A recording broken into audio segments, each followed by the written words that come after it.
ಆಕಾಶವಾಣಿ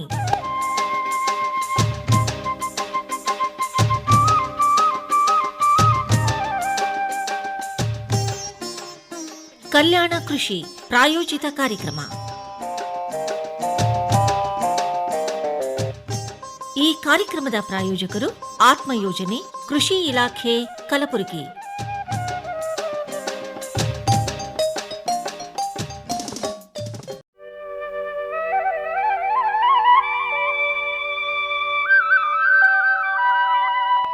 ಮುಂಗಾರು ಪೂರ್ವ ಸಿದ್ಧತೆ ಕುರಿತು ಕಲಬುರಗಿಯ ಕೃಷಿ ಮಹಾವಿದ್ಯಾಲಯದಲ್ಲಿ ಬೇಸಾಯ ಶಾಸ್ತ್ರ ವಿಭಾಗದ ಸಹ ಪ್ರಾಧ್ಯಾಪಕರಾದ ಡಾ ದೇವಪ್ಪ ಗೌಡ ಪಾಟೀಲ್ ಅವರೊಡನೆ ಸಂದರ್ಶಿಸುತ್ತಾರೆ ಬಿ ಸಿದ್ದಣ್ಣ.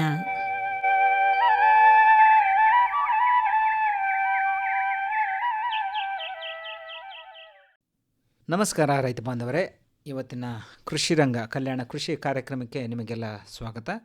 ರೈತ ಬಾಂಧವರೇ, ಈಗ ನಮ್ಮ ಮುಂಗಾರು ಅವಧಿ ಪ್ರಾರಂಭವಾಗೋದು ಜೂನ್ನಿಂದ ಆದ್ರೂ ಅದಕ್ಕಿಂತ ಮೊದಲೇ ನಮ್ಮ ಮುಂಗಾರಿಗೆ ಸಿದ್ಧತೆ ಮೊದಲಿಂದನೇ ಪ್ರಾರಂಭ ಆಗುತ್ತೆ. ಸಾಮಾನ್ಯವಾಗಿ ಏಪ್ರಿಲ್ ಮೇ ತಿಂಗಳಲ್ಲಿ ಬಹಳ ತಯಾರಿಯಲ್ಲಿ ನಮ್ಮ ರೈತರು ಇರ್ತಾರೆ. ಬಹಳಷ್ಟು ಕೃಷಿ ಚಟುವಟಿಕೆಗಳು ಅದೇ ಸಮಯದಲ್ಲಿ ಆಗ್ತಾ ಇರ್ತವೆ. ಇವತ್ತು ನಾವು ಈ ಮುಂಗಾರು ಪೂರ್ವ ಸಿದ್ಧತೆ ಕುರಿತು ಮಾಹಿತಿಯನ್ನು ಪಡೆಯೋಣ. ಇವತ್ತಿನ ಕಾರ್ಯಕ್ರಮದಲ್ಲಿ ಕಲಬುರಗಿಯ ಕೃಷಿ ಮಹಾವಿದ್ಯಾಲಯದ ಬೇಸಾಯ ಶಾಸ್ತ್ರ ವಿಭಾಗದ ಸಹ ಪ್ರಾಧ್ಯಾಪಕರಾದ ಡಾಕ್ಟರ್ ದೇವಪ್ಪ ಗೌಡ ಪಾಟೀಲ್ ಅವರು ಈಗ ನಮ್ಮ ನಿಲಯದಲ್ಲಿದ್ದಾರೆ. ಸರ್ ನಮಸ್ಕಾರ. ನಮಸ್ಕಾರಗಳು ಸರ್. ಕಾರ್ಯಕ್ರಮಕ್ಕೆ ತಮಗೆ ಸ್ವಾಗತ ಸರ್. ಧನ್ಯವಾದಗಳು ಸರ್. ಸರ್, ಈಗ ನಮ್ಮ ಮುಂಗಾರು ಜೂನ್ನಿಂದ ಪ್ರಾರಂಭ ಆದ್ರೂ ನಮ್ಮ ಕೃಷಿ ಚಟುವಟಿಕೆಗಳು ಏಪ್ರಿಲ್ ಮೇದಿಂದನೇ ಬಹಳಷ್ಟು, ಅಂದರೆ ಭೂಮಿ ತಯಾರಿ ಇರ್ಬೋದು, ಮಾಗಿ ಉಳುಮೆ ಮಾಡೋದಿರ್ಬೋದು, ಭೂಮಿಗೆ ಗೊಬ್ಬರ ಸೇರಿಸೋದಿರ್ಬೋದು, ಈ ಬೆಳೆಗಳ ಆಯ್ಕೆ ಅಂದರೆ ಯಾವ ಬೆಳೆಗಳನ್ನು ಬೆಳೀಬೇಕು ಅನ್ನೋದು, ಆಮೇಲೆ ಬೀಜ ಖರೀದಿ, ಇಂಥವೆಲ್ಲ ಬಹಳಷ್ಟು ಚಟುವಟಿಕೆಗಳಲ್ಲಿ ನಮ್ಮ ರೈತ ಬಾಂಧವರು ತೊಡಗಿಕೊಂಡಿರ್ತಾರೆ. ಏನೇನು ಒಂದು ಕ್ರಮಗಳನ್ನು ನಮ್ಮ ರೈತ ಬಾಂಧವರು ಅನುಸರಿಸಬೇಕು, ಇದ್ರ ಬಗ್ಗೆ ನಮಗೆ ಮಾಹಿತಿ ಮಾಡಿಕೊಡಿ ಸರ್. ಇವತ್ತಿನ ದಿವಸ ಏನು ತಾವು ಒಂದು ಕಾರ್ಯಕ್ರಮ ಇಟ್ಕೊಂಡಿದ್ದೀರಲ್ಲ, ಮುಂಗಾರು ಹಂಗಾಮಿನ ಪೂರ್ವ ಸಿದ್ಧತೆಗಳ ಬಗ್ಗೆ ಬಹಳಷ್ಟು ಸಮಯೋಚಿತವಾಗಿರ್ತಕ್ಕಂಥ ಮಾಹಿತಿ ಅದ ಅಂತ ಹೇಳಿ ನನಗೆ ಅನಿಸ್ತಾ ಇದೆ ಸರ್. ಬಹಳ ಮುಖ್ಯವಾಗಿ ಈಗ ನಮ್ಮ ಎಲ್ಲ ರೈತ ಬಂಧುರು ಏನು ಮಾಡ್ತಾ ಇದ್ದಾರಪ್ಪ ಅಂದ್ರೆ ರಾಶಿಯನ್ನು ಮಾಡ್ತಾ ಇದ್ದಾರೆ, ಅಂದರೆ ಬೆಳೆಗಳ ಕಟಾವು ಮಾಡ್ತಾ ಇದ್ದಾರೆ. ಬೆಳೆಗಳ ಕಟಾವು ಮಾಡಿದ ನಂತರ ಈಗ ನಮ್ಮಂತೆ ಅವರು ಸುಮ್ಮನೆ ಇರೋಕ್ಕಾಗಲ್ಲ. ಸೊ ಅವ್ರು ಏನು ಮಾಡ್ಬೇಕಪ್ಪ ಅಂತಂದ್ರೆ ಮುಂಗಾರು ಹಂಗಾಮು ಪ್ರಾರಂಭ ಆಗೋದಕ್ಕಿಂತ ಮುಂಚಿತವಾಗಿಯೇ ಅವರು ಬಹಳಷ್ಟು ತಯಾರಿಗಳನ್ನು ಮಾಡಬೇಕಾಗುತ್ತದೆ. ಸೊ ಆ ಒಂದು ನಿಟ್ಟಿನಲ್ಲಿ ಭೂಮಿ ತಯಾರಿಕೆ ಆಗಿರ್ಬೋದು, ಅಥವಾ ಬೀಜಗಳ ಒಂದು ಸಂಗ್ರಹಣೆ ಆಗಿರ್ಬೋದು, ಅಥವಾ ರಾಸಾಯನಿಕ ಗೊಬ್ಬರಗಳ ಒಂದು ಖರೀದಿ ಆಗಿರ್ಬೋದು, ಈ ಥರ ಹಲವಾರು ಕೆಲಸಗಳನ್ನು ರೈತರು ಮಾಡಿಕೊಳ್ಬೇಕಾಗುತ್ತೆ. ಯಾಕಂದರೆ ಮುಂಗಾರು ಹಂಗಾಮು ಸುಸೂತ್ರವಾಗಿ ಸಾಗಬೇಕಪ್ಪ ಅಂತಂದ್ರೆ ಬಹಳಷ್ಟು ಕೆಲಸಗಳು ಅವರು ತಮ್ಮ ಮಟ್ಟದಲ್ಲಿ ತಯಾರು ಮಾಡಿಕೊಳ್ಬೇಕಾಗುತ್ತೆ. ಆ ನಿಟ್ಟಿನಲ್ಲಿ ಈಗ ರೈತರು ಸದ್ಯದಲ್ಲಿ ಮಾಡಬೇಕಾಗಿರ್ತಕ್ಕಂಥ ಬಹಳಷ್ಟು ಮುಖ್ಯವಾಗಿರ್ತಕ್ಕಂಥ ಕೆಲಸ ಏನಪ್ಪ ಅಂತಂದರೆ ಮಾಗಿ ಉಳುಮೆ ಸರ್. ಈಗ ಮಾಗಿ ಉಳುಮೆ ಅಂತಕ್ಕಂಥದ್ದು ಯಾವಾಗ ಪ್ರಾರಂಭ ಆಗುತ್ತಪ್ಪ ಅಂತಂದ್ರೆ, ಈಗ ಬೆಳೆದು ನಿಂತಿರ್ತಕ್ಕಂಥ ಎಲ್ಲ ಬೆಳೆಗಳು ಕಟಾವಾದ ತಕ್ಷಣ ಇನ್ನೂ ಭೂಮಿಯಲ್ಲಿ ಅಲ್ಪ ಮಟ್ಟಿನ ತೇವಾಂಶ ಇರುತ್ತೆ. ಆ ಅಲ್ಪ ಮಟ್ಟದ ತೇವಾಂಶವನ್ನು ಉಪಯೋಗಿಸಿಕೊಂಡು ಅಥವಾ ಅಕಾಲಿಕವಾಗಿ ಬಂದಿರತಕ್ಕಂಥ ಮಳೆಯಿಂದ ಬಂದಿರತಕ್ಕಂಥ ತೇವಾಂಶವನ್ನು ಉಪಯೋಗಿಸಿಕೊಂಡು ರೈತರು ಈಗ ಆಳವಾಗಿರ್ತಕ್ಕಂಥ ಉಳುಮೆ ಅಥವಾ ನಾವು ನೇಗಿಲು ಹೊಡೆಯೋದು ಅಂತ ಏನಂತೀವಲ್ಲ, ಆ ಒಂದು ಕೃಷಿ ಚಟುವಟಿಕೆನ ಪ್ರಥಮವಾಗಿ ಮಾಡಬೇಕಾಗುತ್ತೆ. ಸೊ ಈ ಥರ ಮಾಡುವುದರಿಂದ ಏನಾಗುತ್ತಪ್ಪ ಅಂತಂದ್ರೆ, ಭೂಮಿ ಅತ್ಯಂತ ಏನು ನಮ್ಮ ಬೆಳೆಗಳು ಉಪಯೋಗ ಮಾಡಿಕೊಂಡಿರ್ತಕ್ಕಂಥ ಪೋಷಕಾಂಶಗಳನ್ನು ಉಪಯೋಗ ಮಾಡಿಕೊಂಡಿರ್ತೈತೆ. ಸೊ ಈ ಥರ ಉಳುಮೆ ಮಾಡುವುದರಿಂದ ಈಗ ಮತ್ತೆ ಭೂಮಿಯಲ್ಲಿ ಇರ್ತಕ್ಕಂಥ ಮಣ್ಣಿನ ಒಂದು ಫಲವತ್ತತೆ ಉತ್ಪಾದನೆ ಆಗಲಿಕ್ಕೆ ಬಹಳಷ್ಟು ಸಹಕಾರಿಯಾಗುತ್ತೆ. ಅದರ ಜೊತೆಗೆ ಏನು ಮುಂದಿನ ದಿನಗಳಲ್ಲಿ ಬರತಕ್ಕಂಥ ನಮ್ಮ ಮಳೆಯ ಒಂದು ನೀರು ಇರುತ್ತಲ್ಲ, ಆ ನೀರು ಭೂಮಿಯಲ್ಲಿ ಇಂಗಲಿಕ್ಕೂ ಕೂಡ ಸಾಕಷ್ಟು ಸಹಾಯವನ್ನು ಮಾಡುತ್ತೆ.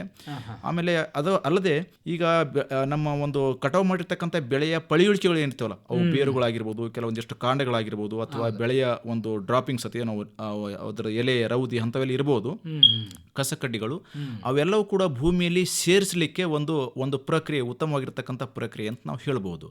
ಇದರ ಜೊತೆಗೇನೆ ಈಗ ನಾವು ಮಾಗಿ ಉಳುಮೆ ಮಾಡುವುದರಿಂದ ಈಗ ನೋಡಿ, ಈಗ ಇವತ್ತು ನಾವು ಏನಾದರೂ ಸ್ವಲ್ಪ ನಮ್ಮದು ಈ ಒಂದು ಭಾಗದ ಒಂದು ಉಷ್ಣತೆಯ ಪ್ರಮಾಣ ಎಷ್ಟಿದೆ ಅಂತ ಹೇಳಿ ನಾವು ನೋಡಿದೆವಪ್ಪ ಅಂತಂದ್ರೆ, ಈಗ ಆಲ್ರೆಡಿ ಸಿಕ್ಕಾಪಟ್ಟೆ ಏರ್ತಾ ಇದೆ. ಇನ್ನು ಏಪ್ರಿಲ್ ಮತ್ತು ಮೇ ತಿಂಗಳುಗಳಲ್ಲಿ ಸುಮಾರು 40-45 ಡಿಗ್ರಿ ಆಚೆ ಒಂದು ಟೆಂಪರೇಚರ್ ಅಥವಾ ಏನು ಒಂದು ಉಷ್ಣತೆಯ ಪ್ರಮಾಣ ಹೋಗುತ್ತೆ. ಸೊ ಹೀಗಾಗಿ ನಮ್ಮ ಒಂದು ಈ ಭಾಗದಲ್ಲಿ ಬರ್ತಾ ಇರ್ತಕ್ಕಂಥ ಅನೇಕ ಬೆಳೆಗಳು, ಸಾಮಾನ್ಯವಾಗಿ ನಾವು ದ್ವಿದಳ ಧಾನ್ಯದ ಬೆಳೆಗಳನ್ನು ತೆಗೆದುಕೊಂಡಾಗ ತೊಗರಿಯನ್ನು ತೆಗೆದುಕೊಳ್ತೀವಿ, ನೆಕ್ಸ್ಟ್ ಕಡಲೆ ಅಂತ ಹೇಳ್ತೀವಿ. ಅದು ಅಲ್ಲದೆ ಬೇರೆ ಬೇರೆ ಬೆಳೆಗಳಿಗೆ ಬೇರೆ ಬೇರೆ ರೋಗಗಳನ್ನು ತರ್ತಕ್ಕಂಥ ಅನೇಕ ರೋಗಾಣುಗಳು ನಮ್ಮ ನಮ್ಮ ಭೂಮಿಯಲ್ಲಿ ಇರ್ತಾವೆ ಸರ್. ಹಾಂ ಆ ಎಲ್ಲ ರೋಗಾಣುಗಳನ್ನು ನಾವು ಈ ನೇಗಿಲು ಹೊಡೆಯುವುದರಿಂದ ಏನಾಯ್ತೋ ಅವು ಬಿಸಿಲಿಗೆ ಎಕ್ಸ್ಪೋಸ್ ಆಗ್ತವೆ, ಬಿಸಿಲಿಗೆ ಪ್ರಖರವಾಗಿರ್ತಕ್ಕಂಥ ಬಿಸಿಲಿಗೆ ಅವು ಕಾಣಿಸಿಕೊಳ್ತಾವೆ. ಅತಿ ಹೆಚ್ಚಾಗಿರ್ತಕ್ಕಂಥ ಈ ಒಂದು ಉಷ್ಣತೆಯ ದಾವದಿಂದ ಆ ರೋಗ ತರ್ತಕ್ಕಂಥ ಎಲ್ಲ ಕೀಟಾಣುಗಳು ಮತ್ತು ರೋಗಾಣುಗಳು ಸತ್ತು ಹೋಗ್ತಾವೆ ಸರ್. ಸೊ ಹೀಗಾಗಿ ನಮ್ಮ ಒಂದು ಬೆಳೆಯ ಪಳುವಿಕೆಗಳನ್ನ ಸೇರಿಸಲಿಕ್ಕೂ ಮತ್ತು ತೇವಾಂಶ ಸಂಗ್ರಹಣೆ ಮಾಡೋದಕ್ಕೂ ಜೊತೆಗೆ ನಮ್ಮ ಬೆಳೆಗಳಿಗೆ ರೋಗಗಳನ್ನು ತರತಕ್ಕಂಥ ರೋಗಾಣುಗಳನ್ನು ಕೂಡ ನಾವು ನಾಶಪಡಿಸಲಿಕ್ಕೆ ಈ ಒಂದು ಭೂಮಿ ತಯಾರಿಕೆ ಪದ್ಧತಿ ಬಹಳ ಮುಖ್ಯವಾಗಿರ್ತಕ್ಕಂಥ ಒಂದು ಪ್ರಕ್ರಿಯೆ ಅಂತ ಹೇಳ್ಬೋದು ಸರ್. ಸರ್, ಈಗ ನಾವು ನಮ್ಮ ಭೂಮಿನ ಅಂದರೆ ನಮ್ಮ ಮಣ್ಣನ್ನು ಫಲವತ್ತತೆ ಮಾಡ್ಕೋಬೇಕಾ? ಯಾವ ಒಂದು ಪದ್ಧತಿಗಳಿದಾವೆ ಸರ್ ನಮ್ಮ ಕೃಷಿ ಪದ್ಧತಿಗಳು? ಓಕೆ, ಈಗ ನಾವು ನಮ್ಮ ಒಂದು ಭೂಮಿಯ ಫಲವತ್ತತೆ ಅಂತಕ್ಕಂಥದ್ದು ಹಿಂಗಿರುತ್ತೆ ಸರ್. ನಾವು ಒಂದೇ ದಿವಸ ಅಥವಾ ಓವರ್ ನೈಟ್ ತಯಾರು ಮಾಡಲಿಕ್ಕೆ ಆಗೋದಿಲ್ಲ.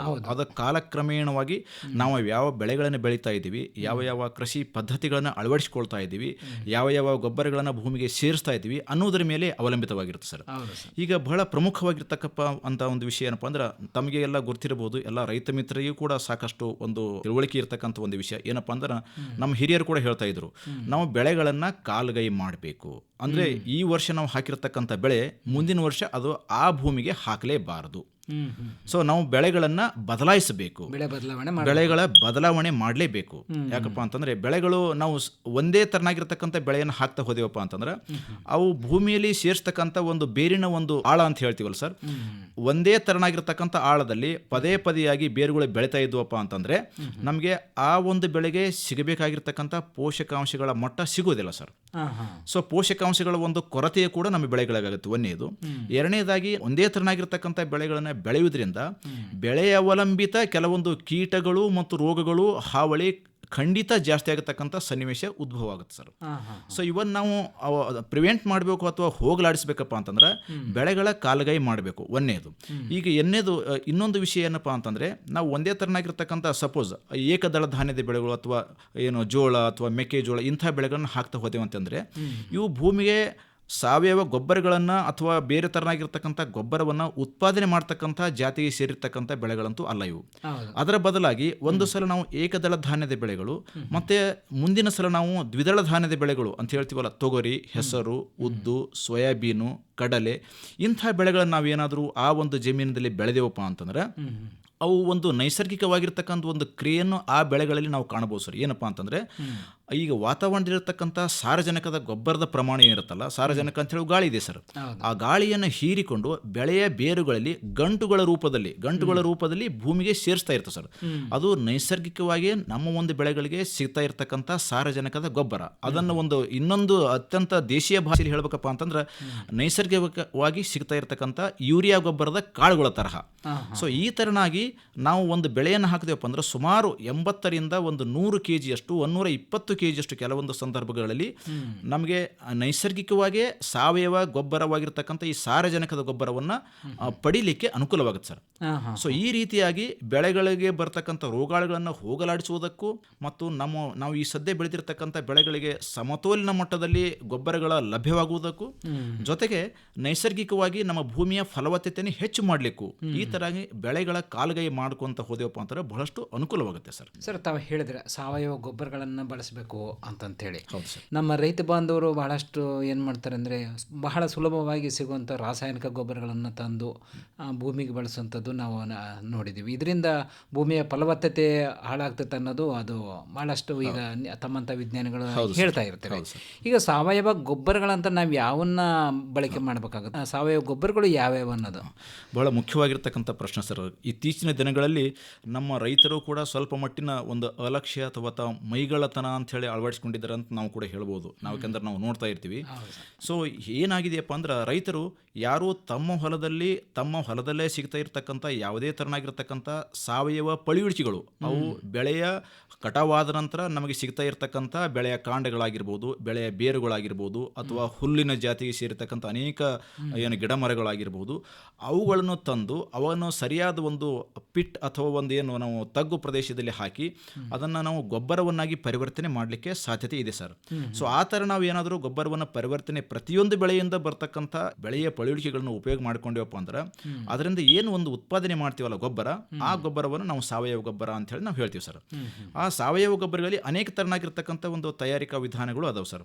ಈಗ ಸಾಮಾನ್ಯವಾಗಿ ಒಂದು ನಡೆಪ್ ಮೆಥಡ್ ಅಂತ ಹೇಳ್ತೀವಿ, ಅಥವಾ ಒಂದು ಪಿಟ್ ಮೆಥಡ್ ಅಂತ ಹೇಳ್ತೀವಿ, ಅಥವಾ ಇನ್ನೂ ನಮ್ಗೆ ಬಹಳ ಮುಖ್ಯವಾಗಿ ಸ್ವಲ್ಪ ಸಂಪದ್ಭರಿತ ಗೊಬ್ಬರ ಸಿಗಬೇಕಪ್ಪ ಅಂದ್ರೆ ಎರೆಹುಳು ಗೊಬ್ಬರ ತಯಾರು ಮಾಡಬೇಕು ಅಂತ ಹೇಳ್ತೀವಿ. ಅದರ ಜೊತೆಗೆ ಇನ್ನು ನಾವು ರೈತರ ಮಟ್ಟದಲ್ಲಿ ಅತ್ಯಂತ ಚೀಪಾಗಿ ಮಾಡಿಕೊಳ್ಳಲಿಕ್ಕೆ ಸಾಧ್ಯತೆ ಇರತಕ್ಕಂಥ ಹಸಿರೆಲೆ ಗೊಬ್ಬರ ಅಂತ ಹೇಳ್ತೀವಿ. ಈ ತರನಾಗಿ ಅನೇಕ ಹಲವಾರು ಸಾವಯವ ಗೊಬ್ಬರಗಳನ್ನು ನಾವು ನಮ್ಮ ರೈತರ ಮಟ್ಟದಲ್ಲಿ ತಯಾರಿಕೆ ಮಾಡಿಕೊಂಡು ಭೂಮಿಗೆ ಅಪ್ಲೈ ಮಾಡಿ ಅಥವಾ ಭೂಮಿಗೆ ಹಾಕಿ ಅಥವಾ ಸೇರಿಸಿ ನಮ್ಮ ಭೂಮಿಯನ್ನು ಫಲವತ್ತತೆ ಮಾಡೋದ್ರ ಜೊತೆಗೆ ಒಂದು ರೀತಿಯಿಂದ ಗುಣಾತ್ಮಕವಾಗಿರ್ತಕ್ಕಂಥ ಬೆಳೆಯ ಒಂದು ಇಳುವರಿಯನ್ನು ಪಡಲಿಕ್ಕೆ ಸಾಧ್ಯತೆ ಇದೆ ಸರ್. ಸರ್, ತಾವು ಹಸಿರೆಲೆ ಗೊಬ್ಬರಗಳಂತ ತಾವು ಏನೊಂದು ಮಾತು ಹೇಳಿದ್ರೆ, ಅವು ಕಡಿಮೆ ಖರ್ಚಿನಲ್ಲೇ ಇವನ್ನ ನಾವೆಲ್ಲ ನಮ್ಮ ಕೃಷಿಯಲ್ಲಿ ಉಪಯೋಗಿಸಲಿಕ್ಕೆ ಸಾಧ್ಯ ಅಂತಾರೆ.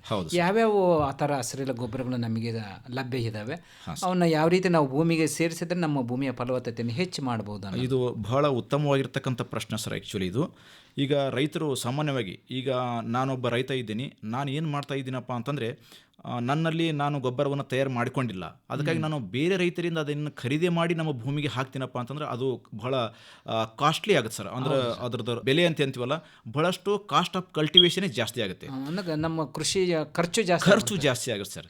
ಸೊ ನಾವೇನು ಮಾಡ್ಬೇಕಪ್ಪ ಅಂದ್ರೆ ಖರ್ಚನ್ನು ಕಡಿಮೆ ಮಾಡಿ ಉತ್ಪಾದನೆಯನ್ನು ಜಾಸ್ತಿ ಮಾಡುವತ್ತ ಸ್ವಲ್ಪ ಗಮನ ಹರಿಸಬೇಕು. ಈ ನಿಟ್ಟಿನಲ್ಲಿ ನಾವು ಸಪೋಸ್ ಒಂದು 50 kg ಒಂದು ಎರೆಹುಳ ಗೊಬ್ಬರದ ಒಂದು ಬ್ಯಾಗ್ ಏನಾದರೂ ಪರ್ಚೇಸ್ ಮಾಡೋಕೆ ಹೋದೆವಪ್ಪ ಅಂದ್ರೆ ಮಾರುಕಟ್ಟೆಯಲ್ಲಿ 500 ರೂಪಾಯಿ ಇದೆ ಸರ್. ಅಂದ್ರೆ 1 ಎಕರೆಗೆ ನಾವು ಎಷ್ಟು ಗೊಬ್ಬರ ಹಾಕು ಸಿಕ್ಕಾಪಟ್ಟೆ ನಾವೇನು ಮಾಡ್ತೀವಿ, ಯೂಶ್ವಲಿ ಸಾವಯವ ಗೊಬ್ಬರ ಒಂದು ನಾವು ತಿಪ್ಪೆ ಗೊಬ್ಬರವಾಗಲಿ ಅಥವಾ ಕಂಪೋಸ್ಟ್ ಗೊಬ್ಬರವಾಗಲಿ ಈ ಥರ ತಂದು ಹಾಕಬೇಕಪ್ಪ ಅಂತಂದ್ರೆ 1 ಎಕರೆ ಪ್ರದೇಶಕ್ಕೆ 2.5 ಒಂದು 3 ಟನ್ ಗೊಬ್ಬರ ಹಾಕಂತ ನಾವು ಹೇಳ್ತೀವಿ. ಸೊ ಅಷ್ಟೆಲ್ಲ ರೈತ ಬೇರೆಯವರಿಂದ ಪರ್ಚೇಸ್ ಮಾಡಿ ನಮ್ಮ ಭೂಮಿಗೆ ಸೇರಿಸಬೇಕಪ್ಪ ಅಂದ್ರೆ ಸ್ವಲ್ಪ ಬೆಳೆಯ ಖರ್ಚು ಜಾಸ್ತಿ ಆಗುತ್ತೆ ಸರ್. ಸೊ ಹೀಗಾಗಿ ರೈತ ಏನು ಮಾಡಬೇಕಪ್ಪ ಅಂದ್ರೆ ತಮ್ಮ ಮಟ್ಟದಲ್ಲೇ ಸ್ಥಳೀಯವಾಗಿ ಸಿಗತಕ್ಕಂಥ ಒಂದು ಏನು ಬೆಳೆಯ ಪಳಿಕೆ ಉಪಯೋಗ ಮಾಡಿಕೊಂಡು ಗೊಬ್ಬರವನ್ನು ತಯಾರು ಮಾಡಿಕೊಂಡು ಭೂಮಿಗೆ ಸೇರಿಸುವುದು ಉತ್ತಮ. ಆ ನಿಟ್ಟಿನಲ್ಲಿ ಅತ್ಯಂತ ಕಡಿಮೆ ಖರ್ಚಿನಿಂದ ತಯಾರು ಮಾಡ್ತಕ್ಕಂಥ ಗೊಬ್ಬರಗಳು ಯಾವುದಾದರೂ ಇದ್ದುವಪ್ಪ ಅಂತಂದ್ರೆ ಅದು ಹಸಿರೆಲೆ ಗೊಬ್ಬರ ಅಂತ ಹೇಳಿ ನಾನು ಹೇಳ್ತಾ ಇದ್ದೇನೆ ಸರ್. ಈಗ ಸಾಮಾನ್ಯವಾಗಿ ಹಸಿರೆಲೆ ಗೊಬ್ಬರ ತಯಾರು ಮಾಡಲಿಕ್ಕೆ ಅಥವಾ ನಮ್ಮ ಭೂಮಿಯಲ್ಲಿ ನಾವು ಬೆಳೆಸಿ ಅದನ್ನು ಮಗ್ಗು ಹೊಡಲಿಕ್ಕೆ ಏನು ಮಾಡಬೇಕಪ್ಪ ಅಂತಂದ್ರೆ ಮುಂಗಾರು ಮಳೆ ಬಂದ ತಕ್ಷಣ ನಾವು ಏನು ಮಾಡಬೇಕು, ಪ್ರಥಮವಾಗಿ ಸರ್ ನಮ್ಮ ಹೊಲವನ್ನು 2 ಭಾಗಗಳಾಗಿ ವಿಂಗಡಣೆ ಮಾಡಿಕೊಳ್ಬೇಕು. ಒಂದು ಭಾಗ ನಾವು ಖರೀಫ್ ಅಥವಾ ಮುಂಗಾರು ಬೆಳೆಗಳಿಗೆ ಸೀಮಿತವಾಗಿಡಿಸಬೇಕು, ಇನ್ನೊಂದು ಭಾಗ ಹಿಂಗಾರು ಒಂದು ಬೆಳೆಗಳಿಗೆ ಕಾಯ್ದಿರಿಸಬೇಕಾಗುತ್ತೆ. ಮುಂಗಾರು ಮಳೆ ಬಂದ ತಕ್ಷಣ ಅಥವಾ ಏನು ಭೂಮಿ ಹದವ ಏನು ಒಂದು ಬಿತ್ತುವ ಒಂದು ಕಂಡೀಷನ್ಗೆ ಬಂದಾಗ ನಾವು ಯಾವುದೇ ಬೆಳೆಯನ್ನು ಪ್ಲ್ಯಾನ್ ಮಾಡ್ಕೊಂಡಿರ್ತೀವಿ ಅದರ ಪ್ರಕಾರ ಬಿತ್ತನೆ ಮಾಡಲಿ. ಆ ಬಿತ್ತನೆ ಮಾಡಿದ ಮರುದಿನವೇ ನಾವು ಹಿಂಗಾರು ಬೆಳೆಗೆ ಸೀಮಿತವಾಗಿ ಅಥವಾ ರಿಸರ್ವ್ ಮಾಡಿಟ್ಟಿರ್ತಕ್ಕಂಥ ಜಮೀನದಲ್ಲಿ ನಾವು ಈಗ ಮಾರುಕಟ್ಟೆಯಲ್ಲಿ ಅನೇಕ ಥರನಾಗಿರ್ತಕ್ಕಂಥ ಹಸಿರೆಲೆ ಗೊಬ್ಬರದ ಬೀಜಗಳು ಲಭ್ಯ ಅದಾವೆ ಸರ್. ಆ ನಿಟ್ಟಿನಲ್ಲಿ ಕೆಲವೊಂದು ಬಹಳ ಮುಖ್ಯವಾಗಿರ್ತಕ್ಕಂಥ ಬೀಜದ ಹೆಸರುಗಳಪ್ಪ ಅಂದ್ರೆ ಸನ್ ಹೆಂಪ್ ಅಥವಾ ಸೆಣಬು ಅಂತ ನಾವು ಹೇಳ್ತೀವಿ. ಅದು ಅಲ್ಲದೆ ಡೈಂಚ ಅಂತೇಳಿ ಮತ್ತೊಂದು ಸಿಗುತ್ತೆ ಸರ್. ಈಗ ಅದನ್ನು ಕೂಡ ಸಿಗಲಿಲ್ಲಪ್ಪ ಅಂತಂದ್ರೆ ನಾವೇನು ಮಾಡ್ತೀವಿ, ಕೆಲವೊಂದು ನವಧಾನ್ಯಗಳು ಅಂತ ಹೇಳ್ತೀವಿ. ನವಧಾನ್ಯಗಳಪ್ಪ ಅಂದ್ರೆ ಹೆಸರು, ಉದ್ದು, ಸೋಯಾಬೀನು, ಅವರೆ, ಎಳ್ಳು, ಆಮೇಲೆ ಕೊತ್ತಂಬರಿ, ಈ ಥರನಾಗಿ 9 ಥರದ ಧಾನ್ಯಗಳನ್ನು ಸೇರಿಸಿ ಒಂದು 3 kg ಪ್ರತಿಯೊಂದು ಧಾನ್ಯ.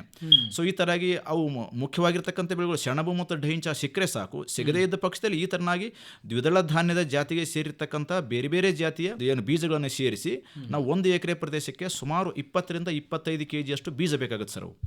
ಆ ಬೀಜಗಳನ್ನು ನಾವು ಏನು ಮಾಡಬೇಕಪ್ಪ ಅಂದ್ರೆ ಕೈಯಿಂದ ಬ್ರಾಡ್ಕಾಸ್ಟಿಂಗ್ ಅಥವಾ ಹರಡಬೇಕು, ಕೈಯಿಂದ ಹಾರಿ ಹೊಡೆದ ಅಂತ ಹೇಳ್ತೀವಿ. ಭೂಮಿಯ 1 ಎಕರೆ ಪ್ರದೇಶ ಪೂರ್ತಿ ಎಲ್ಲ ಆ 20 ರಿಂದ 25 kg ಬೀಜವನ್ನು ಕೈಯಿಂದ ಹಾರಿ ಹೊಡಿಬೇಕು.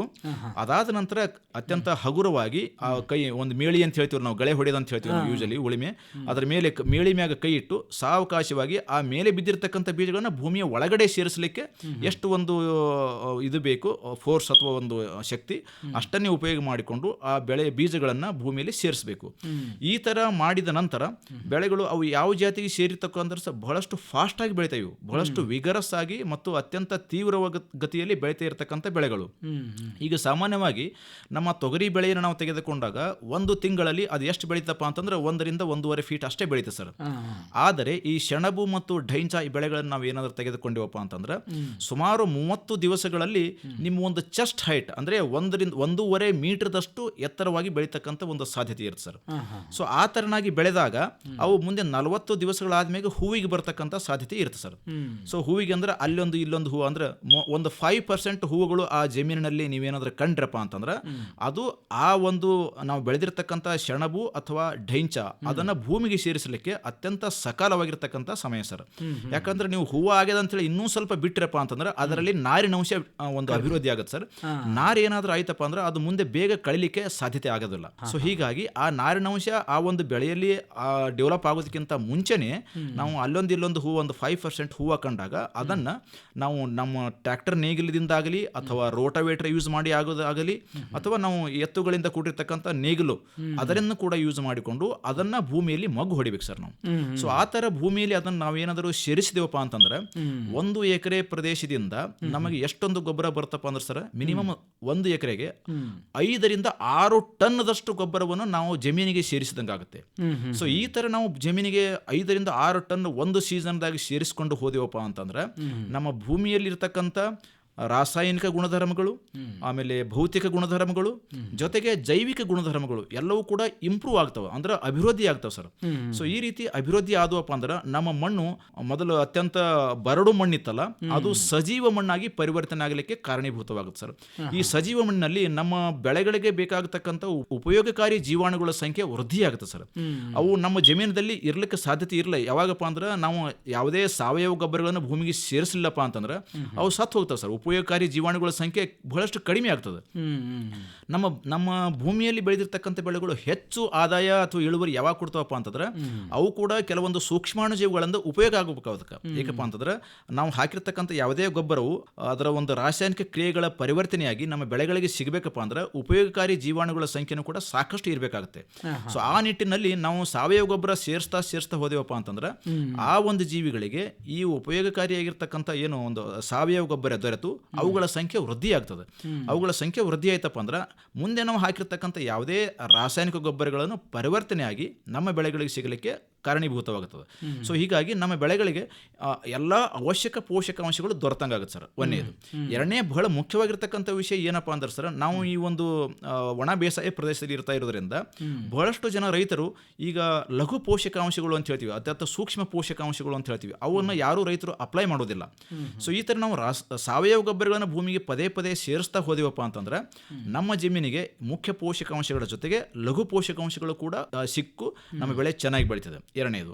ಇನ್ನು ಭೌತಿಕ ಗುಣಧರ್ಮಗಳಿಗೆ ಬಂದಾಗ ನಮ್ಮ ಜಮೀನು ಅಂದ್ರೆ ಸಾಮಾನ್ಯವಾಗಿ ಮಳೆ ಬಂದ ತಕ್ಷಣ ಏನಾಗುತ್ತಪ್ಪ ಅಂದ್ರೆ ಸರ್ ನಮ್ಮ ಜಮೀನು ಸಾಕಷ್ಟು ಪ್ರಮಾಣದಲ್ಲಿ ನೀರು ಹಿಡಿದುಕೊಂಡು ಇಟ್ಕೋಬೇಕು.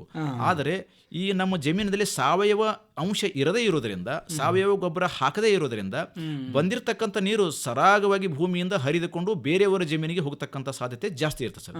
ಸೊ ಈ ತರ ನಾವು ಸಾವಯವ ಗೊಬ್ಬರ ನಾವು ಪದೇ ಪದೇ ಪ್ರತಿ ವರ್ಷ ಸೇರಿಸ್ಕೊಂತ ಹೋದೇವಪ್ಪ ಅಂದ್ರೆ ನಮ್ಮ ಜಮೀನಿನಲ್ಲಿ ಸಾವಯವದ ಅಂಶ ಹೆಚ್ಚಾಗಿ ಆಗ್ತದೆ. ಅದು ಸಾವಯವ ಅಂಶ ಹೆಚ್ಚಾಗಿತ್ತಪ್ಪ ಅಂದ್ರೆ ಹೆಚ್ಚು ನೀರು ಹಿಡಿದಿಟ್ಟುಕೊಳ್ಳಲಿಕ್ಕೆ ಅನುಕೂಲ ಆಗುತ್ತದೆ. ಸೊ ಈ ರೀತಿಯಾಗಿ 1 ಅಥವಾ 2 ಅಥವಾ 3 ಈ ತರ ಮಳೆಗಳು ಬಂದಾಗ ಹೆಚ್ಚಿನ ಪ್ರಮಾಣದಲ್ಲಿ ನೀರನ್ನು ಹಿಡಿದಿಟ್ಟುಕೊಂಡು ನಮ್ಮ ಯಾವುದೇ ಬೆಳೆಯನ್ನೇ ಬೆಳೆದಿವಪ್ಪ ಅಂದ್ರೆ ಬೆಳೆ ಕಟಾವಾಗುವವರೆಗೂ ಕೂಡ ಆ ನೀರಿನ ಲಭ್ಯತೆ ನಮ್ಮ ಬೆಳೆಗಳಿಗೆ ಅತ್ಯಂತ ಸಮಯೋಚಿತ ರೀತಿಯಲ್ಲಿ ಆಗ್ತಾ ಬೆಳೆಗಳಿಗೆ ಯಾವುದೇ ರೀತಿಯ ತೊಂದರೆ ಆಗದಂಗೆ ಒಳ್ಳೆ ಇಳುವರಿ ಕೊಡಲಿಕ್ಕೆ ಕಾರಣೀಭೂತವಾಗುತ್ತೆ. ಈಗ ಮಾಗಿ ಉಳುಮೆ ಮತ್ತೆ ಈ ಸಾವಯವ ಗೊಬ್ಬರಗಳನ್ನೆಲ್ಲ ಹೆಂಗ್ ಭೂಮಿಗೆ ಸೇರಿಸಿ ಫಲವತ್ತತೆ ಮಾಡ್ಕೋಬೇಕು ಅನ್ನೋದು. ಈಗ ಮಾಗಿ ಉಳುಮೆ ಮಾಡಿರ್ತಾರೆ, ಆಮೇಲೆ ಗೊಬ್ಬರ ಎಲ್ಲ ಸೇರಿಸಿರ್ತಾರೆ. ಇಂಥ ಸಂದರ್ಭದಲ್ಲಿ ಈ ಮಳೆ ಬಂದಾಗ ಈ ಮಣ್ಣು ಕೊಚ್ಕೊಂಡು ಹೋಗೋದು ಇಂಥದ್ದೆಲ್ಲ ಆಗ್ತಿರ್ತಾರೆ, ನೀರೆಲ್ಲ ಜೋರಾಗಿ ರಭಸವಾಗಿ. ಆಗ ತಾವು ಹೇಳಿದ್ರಲ್ಲ ಬೇರೆ ಒಂದು ಹೊಲಗಳಿಗೆ ನಮ್ಮ ಗೊಬ್ಬರ ಎಲ್ಲ ಹೋಗ್ಬಿಡ್ತದೆ, ಫಲವತ್ತತೆ ಎಲ್ಲ ಅಲ್ಲಿ ಹೋಗುತ್ತೆ ಅಂತ ಹೇಳಿ. ಇದನ್ನು ಯಾವ ರೀತಿ ಸಂರಕ್ಷಣೆ ಮಾಡ್ಕೋಬೇಕು ನಮ್ಮ ರೈತರು? ಬಹಳ ಮುಖ್ಯವಾಗಿರ್ತಕ್ಕಂಥ ವಿಷಯ ಸರ್ ಇದು ಕೂಡ. ಈಗ ಸಮ್ಮರ್ ಅಥವಾ ಈ ಒಂದು ಬೇಸಿಗೆ ಹಂಗಾಮಿನಲ್ಲಿ ನಾವು ಮಾಡಬೇಕಾಗಿರ್ತಕ್ಕಂಥ ಕೆಲಸ ಸರ್ ಅದು. ಈಗ ಯೂಶುವಲಿ ಯಾವುದೇ ಒಂದು ರೈತರು ನಾವು ಒಂದು ವಿಷಯವನ್ನು ತೆಗೆದುಕೊಂಡಾಗ ಅವರು ಯಾವ ರೀತಿಯಾಗಿ ಮಣ್ಣು ಮತ್ತು ನೀರು ಸಂಗ್ರಹಣೆ ಮಾಡಿಕೊಳ್ಳಿಟ್ಬೇಕಾಗದು ಅನ್ನೋದು ಕೂಡ ತಿಳಿದುಕೊಳ್ಳೋದು ಬಹಳ ಮುಖ್ಯವಾಗಿರ್ತಕ್ಕಂಥ ವಿಷಯ ಸರ್. ಇಲ್ಲಿ ಇದು ಯಾವಾಗಷ್ಟು ಪ್ರಾರಂಭ ಆಗುತ್ತಪ್ಪ ಅಂತಂದ್ರೆ ನಮ್ಮ ಉಳುಮೆಯಿಂದೇ ಪ್ರಾರಂಭ ಆಗುತ್ತೆ ಸರ್. ನಾವು ಬೇಸಿಗೆಯಲ್ಲಿ ಉಳುಮೆ ಯಾವ ತರನಾಗಿ ಮಾಡ್ಬೇಕಪ್ಪ ಅಂದ್ರೆ ಸಾಮಾನ್ಯವಾಗಿ ನಮ್ಮ ಒಂದು ಈ ಒಣ ಬೇಸಾಯ ಪ್ರದೇಶದಲ್ಲಿ ಜಮೀನುಗಳು ಸಾಮಾನ್ಯವಾಗಿ ಲೆವೆಲ್ಡ್ ಇರೋದಿಲ್ಲ, ಒಂದೇ ತರನಾಗಿ ಒಂದೇ ಒಂದು ಲೆವೆಲ್ಗೆ ಇರೋದಿಲ್ಲ ಸರ್. ಸ್ವಲ್ಪ ಇಳಿಜಾರು ಅಥವಾ ಇಳುಕಲಗು ಅಂತ ಇರ್ತವೆ. ಸೊ ಮಳೆಗಳು ಏನಾದರೂ ಬಂತಪ್ಪ ಅಂತಂದ್ರೆ ಆ ಮಳೆ ನೀರು ಆ ಇಳುಕಲ ಜೊತೆಗೆ ಹರಿದುಕೊಂಡು ಹೋಗ್ತದೆ ಬರೀ. ಸೊ ನಮ್ಮ ಭೂಮಿಯಲ್ಲಿ ಇಂಗುವುದಿಲ್ಲ, ಅದು ಹೋಗುವುದರ ಜೊತೆಗೆ ನಮ್ಮ ಭೂಮಿಯ ಮೇಲ್ಮಟ್ಟದ ಮಣ್ಣನ್ನು ಕೂಡ ಕೊಚ್ಕೊಂಡು ಹೋಗ್ತದೆ. ಸೊ ಮಣ್ಣು ಹೋಯ್ತು ಮತ್ತು ನೀರು ಹೋಯ್ತು. ಸೊ ಈ ತರ ಆಗೋದ್ರಿಂದ ಭೂಮಿ ಕೆಲವೇ ವರ್ಷಗಳಲ್ಲಿ ಬರಡಾಗತಕ್ಕಂಥ ಸಾಧ್ಯತೆ ಇರ್ತದೆ ಸರ್. ಇದು ಆಗಬಾರ್ದಪ್ಪ ಅಂತಂದ್ರೆ ನಾವು ಏನು ಮಾಡಬೇಕು, ನಮ್ಮ ಯಾವುದೇ ಕೃಷಿ ಚಟುವಟಿಕೆಗಳು, ಅದು ನೇಗಿಲು ಹೊಡೆಯುವುದಾಗಿರ್ಬೋದು, ಕುಂಟೆ ಹೊಡೆಯುವುದಾಗಿರ್ಬೋದು, ಎಡೆಕುಂಟೆ ಹೊಡೆಯುವುದಾಗಿರ್ಬೋದು, ಯಾವುದೇ ತರನಾಗಿರ್ತಕ್ಕಂಥ ಕೃಷಿ ಚಟುವಟಿಕೆಗಳನ್ನು ಇಳುಕಲೆಗೆ ಅಡ್ಡಲಾಗಿ ಮಾಡಬೇಕು ನಾವು ಸರ್. ಇಳುಕಲೆ ಗೋಂಟ ಮಾಡಿದೆವಪ್ಪ ಅಂತಂದ್ರೆ ಅದು ಆ ಮಣ್ಣು ಮತ್ತು ನೀರು ಕಚ್ಕೊಂಡು ಹೋಗಲಿಕ್ಕೆ ಇನ್ನೂ ಹೆಚ್ಚಿನ ಒಂದು ಪ್ರೋತ್ಸಾಹ ಮಾಡ್ದಂಗೆ ಆಗುತ್ತೆ. ಸೊ ನಾವು ಇಳುಕಲೆಗೆ ಅಡ್ಡಲಾಗಿ ಯಾವುದೇ ಕೃಷಿ ಚಟುವಟಿಕೆಗಳನ್ನು ಮಾಡಲಿಕ್ಕೆ ಕೆಲಸವನ್ನು ಪ್ರಥಮವಾಗಿ ಮಾಡ್ಬೇಕು ಸರ್ ನಾವು. ಇನ್ನು ಎರಡನೆಯದಾಗಿ ನಾವು ಏನು ಮಾಡಬೇಕಪ್ಪ ಅಂತಂದ್ರೆ, ಭೂಮಿಯಲ್ಲಿ ಸಾಕಷ್ಟು ಪ್ರಮಾಣದಲ್ಲಿ ನೀರು ಇಂಗಬೇಕು ಮತ್ತು ಮಣ್ಣು ಕೊಚ್ಕೊಂಡು ಹೋಗಬಾರ್ದು ಅಂತ ಹೇಳಿ ನಾವು ಏನಾದರೂ ತಿಳ್ಕೊಂಡಿವಪ್ಪ ಅಂತಂದ್ರೆ ಕೆಲವೊಂದಿಷ್ಟು ಒಂದು ಭೂಮಿಯ ಪರಿವರ್ತನೆಗಳದಾವ ಸರ್. ಆ ಪರಿವರ್ತನೆಗಳನ್ನು ನಾವು ಮಾಡಿಕೊಳ್ಬೇಕು. ಇನ್ನೊಂದು ಏನಪ್ಪಾ ಅಂತಂದ್ರೆ ಸಮಪಾತಾಳಿ ಬದು ಅಂತ ನಾವು ಹೇಳ್ತೀವಿ. ಭೂಮಿ ಯಾವಾಗಲೂ ಒಂದು ಸ್ವಲ್ಪ ಸ್ಲೋಪಿ ಇತ್ತಪ್ಪ ಅಂತಂದ್ರೆ ಆ ಸಮಪಾತಾಳಿ ಬದುಗಳನ್ನು ಪ್ರತಿ ಸುಮಾರವಾಗಿ ಒಂದು 30 ಮೀಟರ್ನಿಂದ 50 ಮೀಟರ್ ಒಂದು ಅಂತರದಲ್ಲಿ ಇಳುಕಲಿಗೆ ಅಡ್ಡಲಾಗಿ ನಾವೇನು ಮಾಡಬೇಕಪ್ಪ ಅಂದ್ರೆ ಈ ತರ ಸಮಪಾತಾಳಿ ಬದುಗಳನ್ನು ಹಾಕಿಕೊಳ್ಳಬೇಕು. ಈ ತರ ಹಾಕೋದ್ರಿಂದ ಅಲ್ಲಿದ್ದಿರ್ತಕ್ಕಂಥ ಮಣ್ಣು ಬೇರೆ ಒಂದು ಕೆಳಗಿನ ಜಮೀನಿಗೆ ಹರಿದುಕೊಂಡು ಹೋಗಲಾರ್ದಂಗೆ ಅಲ್ಲೇ ಸಂರಕ್ಷಣೆ ಆಗುತ್ತೆ. ಆಮೇಲೆ ಆ ಒಂದು ಪ್ಲಾಟ್ ಅಥವಾ ಜಮೀನಿನಲ್ಲಿ ಬಿದ್ದಿರ್ತಕ್ಕಂಥ ಮಳೆ ನೀರು ಕೂಡ ಅಲ್ಲೇ ಸಂಗ್ರಹಣ ಆಗಲಿಕ್ಕೆ ಅನುಕೂಲವಾಗುತ್ತೆ ಸರ್. ಸೊ ಈ ತರ ಸಮಪಾತಾಳಿ ಬದುಗಳಾಗಿರ್ಬೋದು ಅಥವಾ ಶ್ರೇಣೀಕೃತ ಅಥವಾ ಏನು ಗ್ರೇಡೆಡ್ ಬಂಡ್ ಅಂತ ಹೇಳ್ತೀವಿ ನಾವು, ಶ್ರೇಣೀಕೃತ ಬದುಗಳನ್ನು ಹಾಕಿಕೊಳ್ಳುವುದರ ಜೊತೆಗೆ ಅಥವಾ ನಮ್ಮ ಜಮೀನಿನಲ್ಲಿ ನಾವು ಏನು ಮಾಡ್ಕೋಬೇಕಪ್ಪ ಅಂತಂದ್ರೆ ಕೆಲವೊಂದಷ್ಟು ತಟ್ಟೆ ಆಕಾರದ ಗುಣಿಗಳನ್ನು ನಾವು ತೆಗಿಬೇಕಾಗುತ್ತೆ.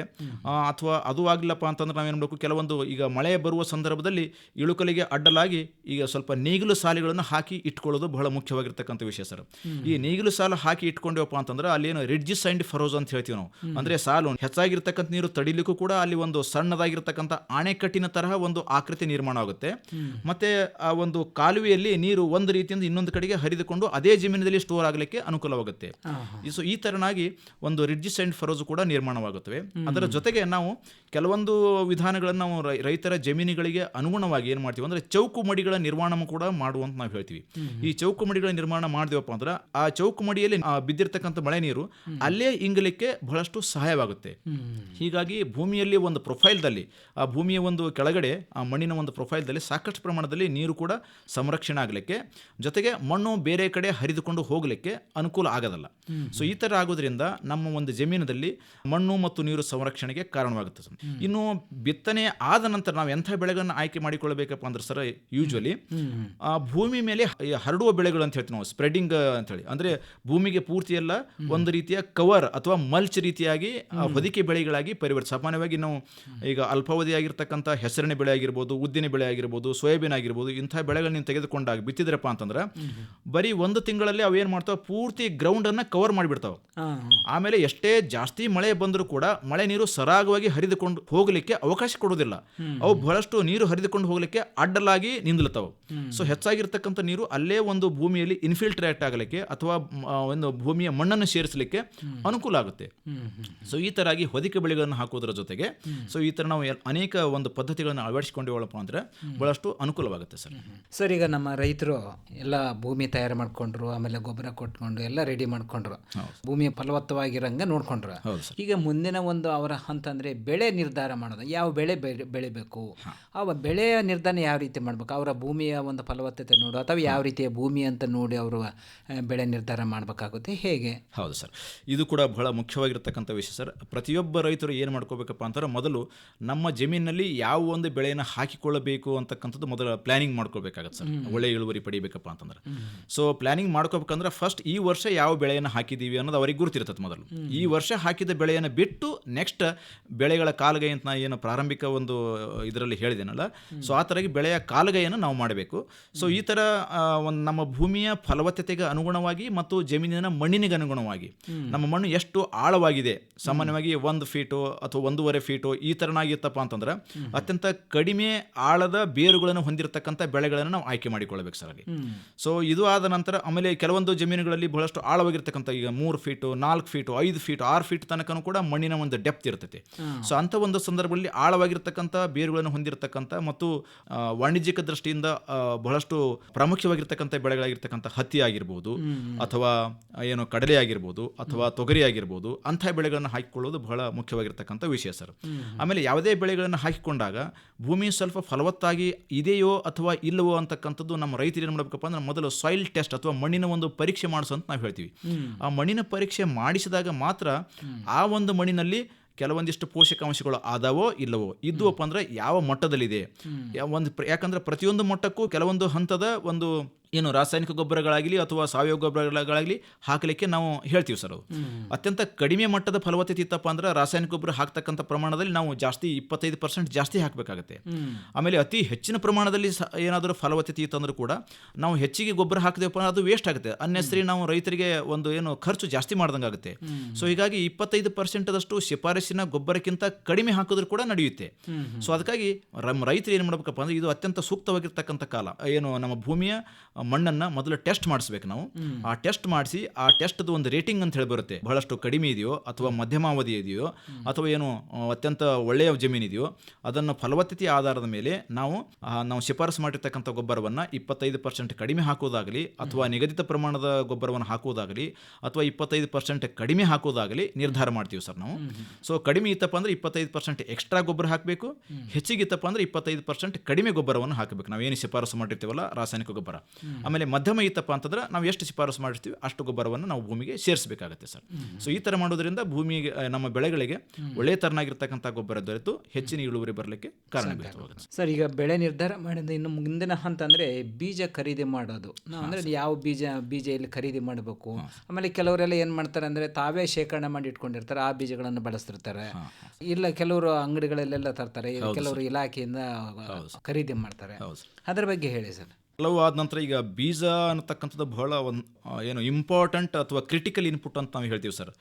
ಈಗ ಬೇಕಾದಂಥ ಜಮೀನಿದ್ದರೂ ಕೂಡ ಒಂದು ಚೆನ್ನಾಗಿರ್ತಕ್ಕಂಥ ಬೀಜ ಅಥವಾ ನಾವು ತಂದು ಹಾಕಿದೇವಪ್ಪ ಅಂತಂದ್ರೆ ಒಂದು ಒಳ್ಳೆಯ ಇಳುವರಿ ಬರಲಿಕ್ಕೆ ಕಾರಣೀಭೂತವಾಗುತ್ತೆ ಸರ್. ಆ ಒಂದು ನಿಟ್ಟಿನಲ್ಲಿ ರೈತರು ಬೀಜಗಳ ಒಂದು ಖರೀದಿ ಪ್ರಕ್ರಿಯೆ ಏನಿದೆಲ್ಲ ಅದು ಬಹಳಷ್ಟು ಗಮನವಿಟ್ಟು ಮಾಡಬೇಕಾಗತ್ತೆ ಸರ್. ಈಗ ಸಾಮಾನ್ಯವಾಗಿ ಅನೇಕ ಜನ ರೈತರು ನಮ್ಮ ಒಂದು ಕೃಷಿ ಸಂಶೋಧನಾ ಕೇಂದ್ರವಾಗಿ ನಮ್ಮದು ಕಲಬುರಗಿ ಕೇಂದ್ರವಾಗಿರ್ಬೋದು ಅಥವಾ ಬೇರೆ ಬೇರೆ ಸಂಶೋಧನಾ ಕೇಂದ್ರಗಳಲ್ಲಿ ಅಲ್ಲಿಂದ ಬೀಜ ಏನಾದರೂ ಖರೀದಿ ಮಾಡಿದ್ರಪ್ಪ ಅಂದ್ರೆ ಅವು ಅತ್ಯಂತ ಗುಣಮಟ್ಟದ ಬೀಜಗಳಾಗಿರ್ತವೆ. ಹಾಗಂದ್ರೆ ಸರ್ಟಿಫೈಡ್ ಸೀಡ್ಸ್ ಅಂತೇಳಿ ನಾವೇನು ಮಾಡ್ತೀವಿ ಸರ್, ನಮ್ಮ ವಿಜ್ಞಾನಿಗಳ ಒಂದು ಸಹಯೋಗದೊಂದಿಗೆ ಬೀಜೋತ್ಪಾದನೆ ಮಾಡಿಕೊಂಡು ಅವನ್ನು ಕೂಡ ನಮ್ಮ ಒಂದು ಕೃಷಿ ಸಂಶೋಧನಾ ಕೇಂದ್ರಗಳಲ್ಲಿ ಒಂದು ಕ್ಲೀನ್ ಮಾಡಿ ಗ್ರೇಡೆಡ್ ಮಾಡಿ ಪ್ಯಾಕೇಜಿಂಗ್ ಮಾಡಿ ನಾವು ಮಾರಾಟಕ್ಕೆ ಇಟ್ಟಿರ್ತೀವಿ ಸರ್. ಸೊ ಅಲ್ಲಿ ಯಾವುದೇ ತರನಾಗಿರ್ತಕ್ಕಂಥ ಒಂದು ಬೇರೆ ಬೇರೆ ಬೆಳೆಗೆ ಸೇರಿರ್ತಕ್ಕಂಥ ಬೀಜಗಳನ್ನು ನಮ್ಮ ಕೃಷಿ ಸಂಶೋಧನಾ ಕೇಂದ್ರಗಳಲ್ಲಿ ಖರೀದಿ ಮಾಡಿದರೆ ಯಾವುದೇ ತರನಾಗಿರ್ತಕ್ಕಂಥ ಅಭ್ಯಂತರ ಇಲ್ಲ ಸರ್.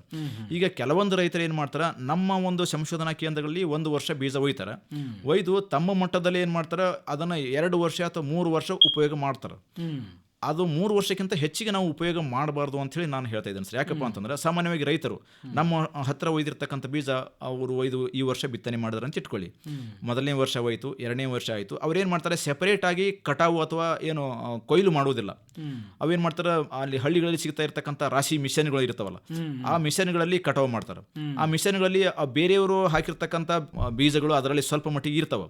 ಸೊ ಹೀಗಾಗಿ ನಾವು 2 ವರ್ಷ 3 ವರ್ಷಕ್ಕಿಂತ ಹೆಚ್ಚಿಗೆ ಏನಾದರೂ ಆ ಬೀಜಗಳನ್ನು ಪದೇ ಪದೇ ಉಪಯೋಗ ಮಾಡ್ತಾ ಹೋದೇವಪ್ಪ ಅಂತಂದ್ರೆ ಅಲ್ಲಿ ಸಾಕಷ್ಟು ಬೀಜಗಳು ಒಂದು ಮಿಶ್ರಣ ಆಗುತ್ತದೆ, ಬೇರೆ ಬೇರೆ ಜಾತಿಗೆ ಸೇರಿರ್ತಕ್ಕಂಥ ಬೀಜಗಳು. ಸೊ ಈ ತರ ಮುಂದೆ ಇಳುವರಿ ಹೆಚ್ಚಿಗೆ ಆಗ್ಲಿಕ್ಕೆ ಸ್ವಲ್ಪ ಏನು ತ್ರಾಸ ಆಗ್ತದೆ, ಹೆಚ್ಚಿಗೆ ಇಳುವರಿ ಆಗ್ಲಿಕ್ಕೆ ಇದು ಆಗ್ತದೆ. ಸೊ ಆ ಒಂದು ನಿಟ್ಟಿನಲ್ಲಿ ನಮ್ಮಲ್ಲಿ ಒಯ್ದಿರ್ತಕ್ಕಂಥ ಬೀಜ 2-3 ವರ್ಷ ತನಕ ರೈತರು ತಾವು ಅದನ್ನು ಉಪಯೋಗ ಮಾಡ್ಕೊಳ್ಬಹುದು. ಆಮೇಲೆ ಅದಾದ ನಂತರ ಬೀಜವನ್ನು ಮತ್ತೆ ಅವರು ಸರ್ಟಿಫೈಡ್ ಬೀಜಗಳನ್ನೇ ಬೇರೆ ಬೇರೆ ಮಾರಾಟ ಕೇಂದ್ರಗಳಿಂದ ಆಗಿರ್ಬೋದು ಅಥವಾ ನಮ್ಮ ಸಂಶೋಧನಾ ಕೇಂದ್ರಗಳಿಂದ ಆಗಿರ್ಬೋದು ಅವನ್ನು ತೆಗೆದುಕೊಂಡು ಬೀಜವನ್ನು ಬಿತ್ತನೆ ಮಾಡಬೇಕಾಗುತ್ತೆ. ಒಳ್ಳೆಯ ಸರ್ಟಿಫೈಡ್ ಬೀಜಗಳನ್ನು ಉಪಯೋಗ ಮಾಡಿದ್ರಪ್ಪ ಅಂತಂದ್ರೆ ಮಾತ್ರ ಅವರು ಹೆಚ್ಚಿನ ಇಳುವರಿಯನ್ನು ಪಡಲಿಕ್ಕೆ ಕಾರಣೀಭೂತವಾಗುತ್ತೆ ಸರ್. ಇನ್ನು ಬೀಜ ಖರೀದಿ ಮಾಡ್ತಾರೆ, ಇನ್ನು ಬಿತ್ತನೆ ಸಮಯನೂ ಬಂತ ಅಂತ ನಾವು ಅನ್ಬೋದು. ಆ ಸಂದರ್ಭದಲ್ಲಿ ಬಿತ್ತನೆ ಸಮಯದಲ್ಲಿ ಈ ಬೀಜೋಪಚಾರ ಇರ್ಬೋದು, ಏನೆಲ್ಲ ಒಂದು ಕ್ರಮಗಳನ್ನು ಅನುಸರಿಸಬೇಕು ನಮ್ಮ ರೈತರು? ಬಹಳ ಮುಖ್ಯವಾಗಿರ್ತಕ್ಕಂಥ ವಿಷಯ ಸರ್ ಇದು ಕೂಡ. ಯಾಕಪ್ಪ ಅಂತಂದ್ರೆ ನಾವು ತಂದಿರತಕ್ಕಂಥ ಬೀಜವನ್ನು ಅತ್ಯಂತ ಒಂದು ಒಳ್ಳೆಯ ರೀತಿಯಿಂದ ಬೀಜೋಪಚಾರ ಮಾಡದೆ ನಾವೇನಾದರೂ ಬಿತ್ತಿದೇವಪ್ಪ ಅಂದ್ರೆ ಬಿತ್ತುವ ಏನು ಇಳುವರಿ ಬರ್ತಕ್ಕಂಥ ಇಳುವರಿಯಲ್ಲಿ ಸ್ವಲ್ಪ ಲಾಸ್ ಆಗ್ತಕ್ಕಂಥ ಅಥವಾ ಕಡಿಮೆ ಇಳುವರಿ ಬರ್ತಕ್ಕಂಥ ಸಾಧ್ಯತೆಯನ್ನು ನಾವು ಕಾಣ್ತಾ ಇದ್ದೀವಿ ಸರ್. ಆ ನಿಟ್ಟಿನಲ್ಲಿ ನಮಗೆ ಅನೇಕ ತರನಾಗಿರ್ತಕ್ಕಂಥ ಬೀಜೋಪಚಾರದ ಔಷಧಗಳು ಲಭ್ಯ ಅದಾವೆ ಸರ್ ಈ ಸದ್ಯಕ್ಕೆ. ಆದರೆ ನಮ್ಮ ಜಮೀನಿನಲ್ಲಿ ನಾವು ಬೆಳೆಯನ್ನು ಬಿತ್ತಾ ಇದ್ವಿ, ನಮಗೆ ಏನು ತೊಂದರೆ ಇದೆ, ಬಹಳ ಮುಖ್ಯವಾಗಿರ್ತಕ್ಕಂಥ ತೊಂದರೆ ಯಾವುದು ಇದೆ ಅದನ್ನು ನೋಡಿಕೊಂಡು ನಾವು ಅದಕ್ಕೆ ಆ ಔಷಧದಿಂದ ಬೀಜೋಪಚಾರ ಮಾಡೋದು ಬಹಳ ಮುಖ್ಯವಾಗಿರ್ತಕ್ಕಂಥ ವಿಷಯ ಸರ್. ಈಗ ಸಾಮಾನ್ಯವಾಗಿ ನಮ್ಮದು ಬಹಳ ಫಲವತ್ತಾಗಿರ್ತಕ್ಕಂಥ ಜಮೀನು ಇದೆ. ಸೊ ಹೀಗಾಗಿ ಏನು ಪೋಷಕಾಂಶದ ಒಂದು ಕೊರತೆ ಏನೂ ಆಗೋದಿಲ್ಲ. ಬಟ್ ನಮ್ದು ಏನದ ನೀರಿನ ಕೊರತೆ ಆಗ್ತದಪ್ಪ ಅಂಥೇಳಿ ರೈತ ಏನಾದರೂ ತನ್ನ ಅನುಭವದಿಂದ ಕಂಡುಕೊಂಡಿದ್ದಾರೆ. ಆ ನೀರಿನ ಕೊರತೆ ಆಗದಂತೆ ನಮ್ಮ ಬೆಳೆಗೆ ಒಂದು ಏನು ಬರಗಾಲದ ಸನ್ನಿವೇಶದ ಅರಿವು ಆಗದಂತೆ ಒಳ್ಳೆಯ ಇಳುವರಿ ಬರಬೇಕಪ್ಪ ಅಂತ ಏನು ಮಾಡಬೇಕು? ಅದಕ್ಕೆ ನಾವೇನು ಹೇಳ್ತೀವಿ ಸರ್, ಈಗ ಕ್ಯಾಲ್ಸಿಯಂ ಕ್ಲೋರೈಡ್ ದ್ರಾವಣದಿಂದ ಬೀಜೋಪಚಾರ ಮಾಡೋದು ಅಂತ ಹೇಳ್ತೀವಿ. ಸಾಮಾನ್ಯವಾಗಿ ನಾವು ತೊಗರಿ ಅಥವಾ ಏನು ಕಡಲೆ ಅಥವಾ ಏನು ಹೆಸರು, ಉದ್ದು ಈ ಬೆಳೆಗಳನ್ನು ನಾವು ಈ ಭಾಗದಲ್ಲಿ ಹೆಚ್ಚಿನ ಪ್ರಮಾಣದಲ್ಲಿ ಬೆಳೀತಾ ಇರೋದ್ರಿಂದ ಈಗ ತೊಗರಿಯನ್ನು ನಾವೇನಾದರೂ ತೆಗೆದುಕೊಂಡಿವಪ್ಪ ಅಂತಂದ್ರೆ ಈ 2% ಕ್ಯಾಲ್ಸಿಯಂ ಕ್ಲೋರೈಡ್ ದ್ರಾವಣವನ್ನು ತಯಾರು ಮಾಡ್ಕೋಬೇಕಾಗುತ್ತೆ ಸರ್. ಫಸ್ಟ್ 2% ಅಪ್ಪ ಅಂದ್ರೆ ಏನಂದ್ರೆ 1 ಲೀಟರ್ ನೀರಿನಲ್ಲಿ 20 ಗ್ರಾಮದಷ್ಟು ಕ್ಯಾಲ್ಸಿಯಂ ಕ್ಲೋರೈಡ್ ಔಷಧವನ್ನು ಹಾಕಬೇಕಾಗುತ್ತೆ. ಹಾಕಿ ಅದನ್ನು ಸರಿಯಾಗಿ ಕಲಸಿ ಅದರಲ್ಲಿ ನಾವೇನು ಮಾಡಬೇಕಪ್ಪ ಅಂತಂದರೆ 1 kg ಬೀಜವನ್ನು ಹಾಕಲಿಕ್ಕೆ ಸಾಧ್ಯತೆ ಇದೆ ಸರ್. ಸೊ ಹೀಗಾಗಿ 1 ಎಕರೆ ಪ್ರದೇಶಕ್ಕೆ ಸುಮಾರು ನಾವು ಒಂದು 5 kg ಬೀಜವನ್ನು ಹಾಕು ಅಂತ ಹೇಳ್ತೀವಿ, ಬಿತ್ತು ಅಂತ ಹೇಳ್ತೀವಿ. ಸೊ 5 ಲೀಟರ್ದಷ್ಟು ನೀರು ತೆಗೆದುಕೊಳ್ಳಬೇಕು. ಆಮೇಲೆ 100 ಗ್ರಾಮದಷ್ಟು ಕ್ಯಾಲ್ಸಿಯಂ ಕ್ಲೋರೈಡ್ ಔಷಧವನ್ನು ತೆಗೆದುಕೊಳ್ಳಬೇಕು. ಅದನ್ನು ಸರಿಯಾಗಿ ಕಲಿಸಬೇಕು. ಅದಾದ ನಂತರ 5 kg ಬೀಜವನ್ನು ಆ ಒಂದು ದ್ರಾವಣದಲ್ಲಿ ಹಾಕಬೇಕು. ಹಾಕಿ ಎಷ್ಟು ಗಂಟೆಗಳು ಅಥವಾ ಎಷ್ಟು ನಿಮಿಷಗಳ ತನಕ ಅದನ್ನು ನಾವು ಸೋಕ್ ಮಾಡಬೇಕು ಅನ್ನೋದು ಕೂಡ ಬಹಳ ಮುಖ್ಯವಾಗಿರ್ತಕ್ಕಂಥ ವಿಷಯ ಸರ್. ತೊಗರಿ ವಿಷಯಕ್ಕೆ ಬಂದಾಗ 1 ಗಂಟೆಯಷ್ಟು ನಾವು ಏನು ಮಾಡಬೇಕಪ್ಪ ಅಂದ್ರೆ ಅದನ್ನು ಸೋಕ್ ಮಾಡಬೇಕಾಗುತ್ತೆ. ಆಮೇಲೆ ಹೆಸರಿನ ವಿಷಯಕ್ಕೆ ಬಂದಾಗ ಅದು ಕೂಡ 1 ಗಂಟೆಯಷ್ಟು ನೀರಿನಲ್ಲಿ ನೆನೆಸಬೇಕಾಗುತ್ತೆ. ಇನ್ನು ಉದ್ದಿನ ವಿಷಯಕ್ಕೆ ಬಂದಾಗ ಅದು ಕೇವಲ 30 ನಿಮಿಷಗಳ ಕಾಲ ಅದನ್ನು ನೀರಿನಲ್ಲಿ ನೆನೆಸಬೇಕು. ಆಮೇಲೆ ಕಡಲೆಯೂ ಕೂಡ ಕೇವಲ ಅರ್ಧ ಗಂಟೆಯಷ್ಟು ಮಾತ್ರ ಅದನ್ನು ನೀರಿನಲ್ಲಿ ನೆನೆಸಬೇಕಾಗುತ್ತೆ. ಸೊ ಈ ರೀತಿ ನೆನೆಸಿದ ನಂತರ ಅದನ್ನು ಆ ನೀರಿನಿಂದ ಹೊರಗಡೆ ತೆಗೆದು ಅದೇನು ಮಾಡಬೇಕಪ್ಪ ಅಂತಂದ್ರೆ ಒಂದು ರಾತ್ರಿ ಇಡೀ ನೆರಳಿನಲ್ಲಿ ಅಥವಾ ಒಂದು ಗಾಳಿ ಆಡ್ತಕ್ಕಂಥ ಪ್ರದೇಶದಲ್ಲಿ ಅದನ್ನು ಸರಿಯಾಗಿ ಗಾಳಿ ಆಡುವಂಗ ಒಣಗುವಂಗ ಮಾಡಬೇಕಾಗತ್ತೆ. ಅದಾದ ನಂತರ ಮುಂಜಾನೆ ಆ ಬೀಜವನ್ನು ಒಯ್ದು ನಾವು ಏನಾದರೂ ಬಿತ್ತನೆ ಮಾಡಿದೆವಪ್ಪ ಅಂದ್ರೆ ನಾವು ಈ ಬೆಳೆಗೆ ಒಂದು ಬರವನ್ನು ತಡೆದುಕೊಳ್ತಕ್ಕಂಥ ಶಕ್ತಿಯನ್ನು ನಾವು ಈಗಾಗಲೇ ಚುಚ್ಚುಮದ್ದು ಮೂಲಕ ಕೊಟ್ಟಂತೆ ಒಂದು ಕೆಲಸ ಮಾಡುತ್ತೆ ಸರ್ ಅದು.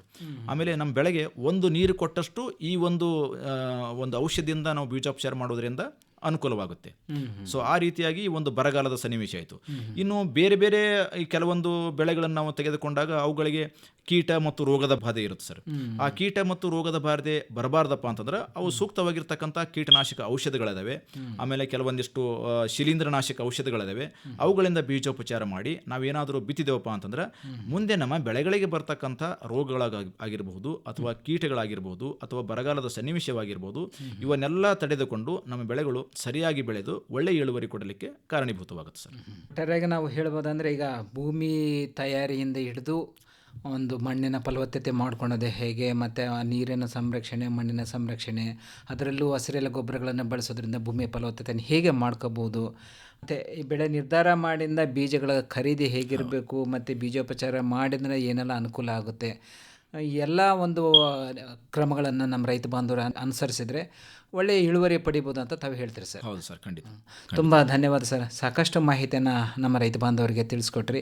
ನಮ್ಮ ಕಾರ್ಯಕ್ರಮದಲ್ಲಿ ಭಾಗವಹಿಸಿದ್ದಕ್ಕೆ ಆಕಾಶವಾಣಿ ಪರವಾಗಿ ತಮಗೆ ಧನ್ಯವಾದಗಳು. ನಮಸ್ಕಾರ ಸರ್. ತಮಗೂ ಕೂಡ ಧನ್ಯವಾದಗಳು ಸರ್. ನಮಸ್ಕಾರ.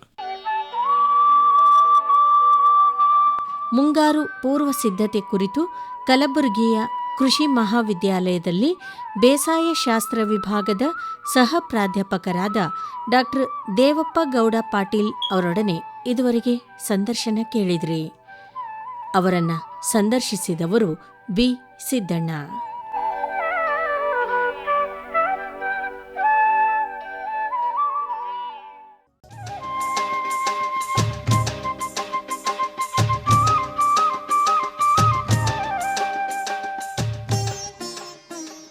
ಇದುವರೆಗೆ ಕಲ್ಯಾಣ ಕೃಷಿ ಪ್ರಾಯೋಜಿತ ಕಾರ್ಯಕ್ರಮ ಕೇಳಿದಿರಿ. ಈ ಕಾರ್ಯಕ್ರಮದ ಪ್ರಾಯೋಜಕರು ಆತ್ಮ ಯೋಜನೆ, ಕೃಷಿ ಇಲಾಖೆ, ಕಲಬುರಗಿ.